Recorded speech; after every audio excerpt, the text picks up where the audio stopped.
With the financial crisis, I think we have a lot new to talk about.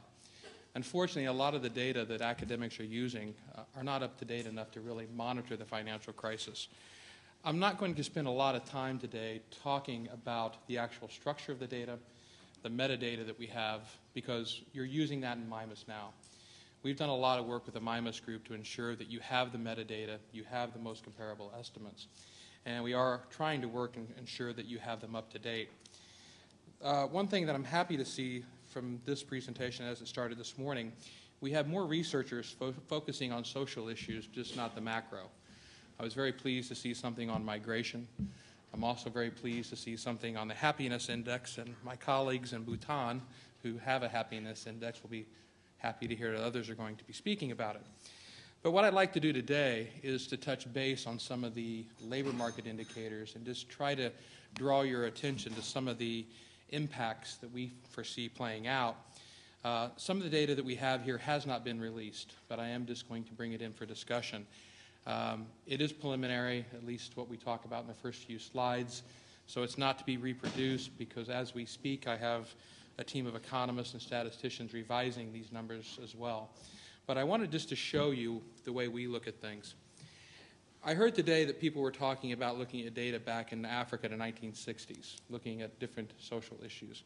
I think from a historical perspective that's fine, but if we look at how the global economy behaves today, it's quite a bit different than it was in the 60s.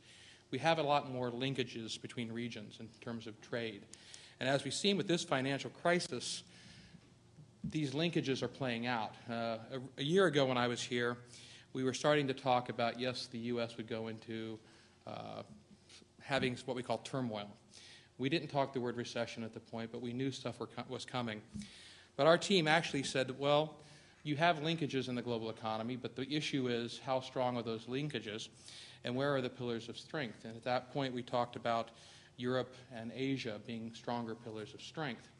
Now in that year what we've seen is a spill out from North America caused by the financial crisis and spilling into Europe now. But it's also starting to spill into Asia. So the question I was asked about a month ago, what does the scenario look like? And the one we always talk about is unemployment. And I won't spend a lot of time on it, but I always like to introduce with that just to try to set the stage a little bit. The issue is right now that we've seen global unemployment hovering right about 6%. The fear is with the economic slowdown, relationship to growth, that yes, unemployment will go up. Globally, we're talking right now if things go with about a 2.2% global GDP growth rate, we're going to go between 6% and 6.2%. Now, this was an IMF estimate that they came out with, and I'm glad the IMF colleagues are here, and I'll challenge them. They come up with a 2.2% estimate by region, but they don't release the country-level data. For me to do better models, I need to get more in line with the country level. The other issue is if we look at growth, there's been discussion among many economists that growth could weaken again down to 1%. And as you can see, the relationship of the yellow and green line, it doesn't make much difference. Things start playing out. The unemployment rates go up a little bit, but nominally we could actually end up seeing if things really weaken down substantially, that we could see unemployment globally hit 7%. And these are preliminary predictions right now. Now, this doesn't sound like a lot, but you have to bear in mind what is the definition of unemployment. And I was pointing out this morning in a conversation that it's still amazing to me that how many economists in the international community, let alone in academia, cannot even tell you the definition of unemployment.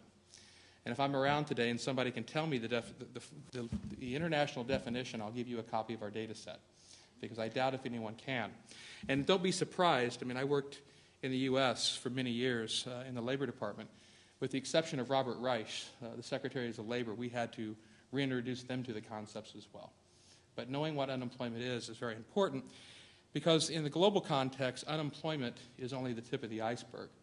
The simple fact is that many people cannot afford to be unemployed, and therefore they have to work to be able to survive. So if we talk about a global shock, the tip of the iceberg is the unemployment rate, but the things that we start worrying about more are working poor, poverty, and what we call vulnerable employment.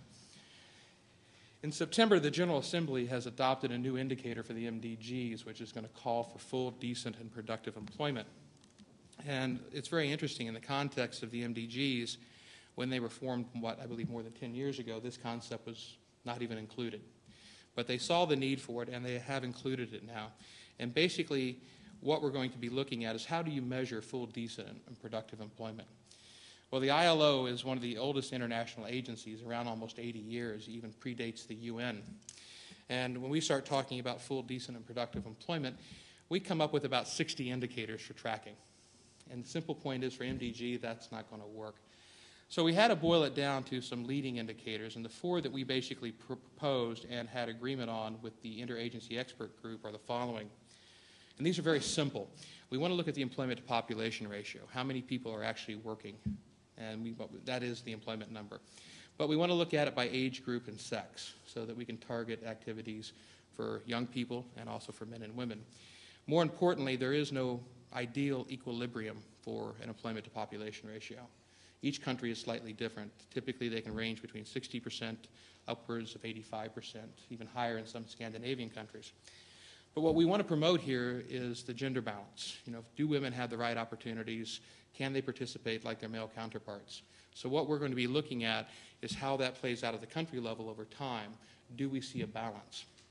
Likewise, when it comes to young people, you don't expect them to have the same rate as that of adults. You would expect them to have a lower rate because they should remain in school. So we're going to be looking at the educational data and see if the combination of the two works out to equal that of the adults, the educational rate and the employment rate. But as a country develops, you would like to see that 15 to 24-year-old rate decline, meaning that people stay in school. So that's how we're going to use that indicator. The conversation about poverty, we can talk about a little later. I've been doing a lot of work with the poverty numbers out of the bank for years.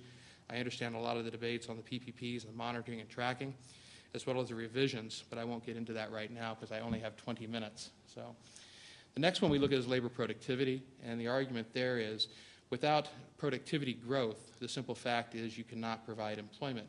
And that employment, more than likely, will not be decent employment, meaning that people have access to social benefits, Social Security, protection, health, occupational safety. So the work has to be productive. Now, what we want to track in terms of vulnerable, which is a relatively new concept, but it has been around in its measurement for almost 30 years. And what we're looking at there is the status in employment. If you're familiar with status in employment, you have workers, we call employees, employers. You have own account workers, unpaid family workers. And these are last two are categories of the self-employed.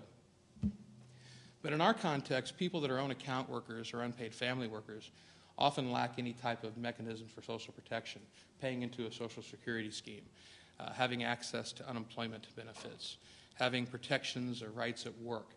So what we're saying in countries where you see large numbers, these individuals are classified among the most vulnerable. That is not to say if you're an employee in a situation in a developing country where we can find them, that you're not vulnerable, meaning you have all of these benefits. We often know they do not. But the problem is right now with the current data available, we needed a way in the MDGs to monitor progress, and we had to do it on existing data. Too often, and I'm guilty of the same in my academic careers, coming up with great composite indexes, things that really look neat and basically can monitor everything. But the problem when you start looking at the data simply don't exist. Nor, in many cases, if you have some of the elements, are the data comparable across time and country. So the advantage with this indicator, it's based on status of employment, with many countries have adopted the resolution, and it's in place. So these are what we're working at. And I know that we're not going to have time to go through all the slides, but I know they'll be handed out in the presentation. We can look at different relationships. I'm not going to go through all of them. But as we can see, as I mentioned earlier, you see different patterns from different regions. And what we're more interested in these patterns is looking at progress towards the MDGs. Countries are required every 5 years now to report on the progress. Now, as this indicator was just introduced, they're going to have to report on progress in 2010. But the real issue is, and we were talking about sub-Saharan Africa earlier, there's been a lot of progress in introducing the data. Countries are investing in labor force surveys, which provides most of the data that we're interested in from the labor perspective.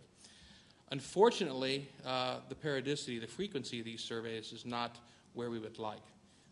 Also, that we have issues in terms of capacity. My challenge to the World Bank, the IMF, the ILO, and the donors is how do we support countries in developing their own capacity to produce data?